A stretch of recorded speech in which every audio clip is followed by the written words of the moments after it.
وا دیارە ئەمساڵ وەرگرتنی گەنم لە جوتیاران ئاسان نابێت. ئەوان لە هەڵەبجە و شارە زۆر دەستیان بە درێنەی گەنمەکانیان کردووە. حەمەخان جوتیارە و باز لە ناڕەحەتی و هیلاکیان دەکات لە کاتی چاندنی گەنم تا درێنەکردنی، چونکە بەردەوام خەمی ساختکردنەوەی بەرهەمەکەیانە. شەڵڵا هەر سایرۆی نەکردایەت و لێ وەرنەگرتای.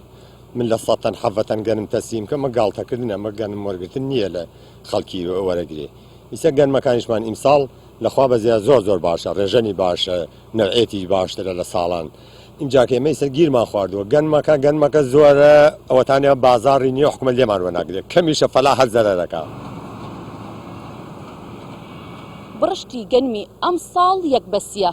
وەک جوتیاران خۆیان باسی لێوە دەکەن لە ماوەی 30 ساڵی ڕابردوودا بڕشتی گەنم بەم شێوەیەی ئەم ساڵ نەبووە، بەڵام نیگەرانن لەوەی کە حکوومەتی عێراق بڕێکی ئێجگار کەمیداناوە بۆ وەرگرتنی گەنم لە جوتیارانی هەرێمی کوردستان، ئەوانیش ئامادەنین گەنمەکانیان بە سایلۆ بدەن. جوتیارانی هەڵەبجە و شارە زۆرن لە سایلۆی هەڵەبجە کۆبوونەتەوە و داوا دەکەن بڕی وەرگرتنی گەنم زیاد بکرێت تا جوتیاران زەرمەند نەبن.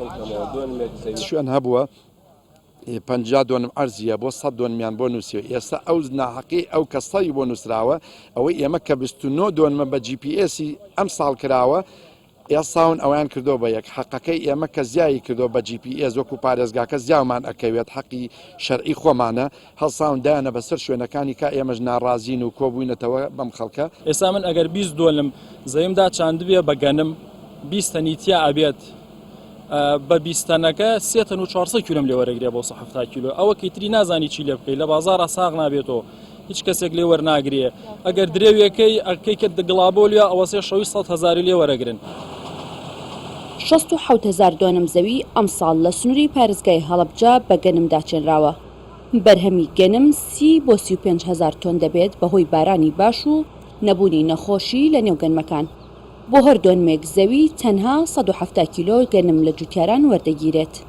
بە گوێرەی بڕیاری حکوومەتی عێراق بە پێچەوانی ناوچەکانی دەرەوەی هەرێمی کوردستان کە بۆ هەر دۆنمێک 1 تۆن وەردەگیرێت لە جوتیاران. ئەڤینانتا کوردستان 24 هەڵەبجە.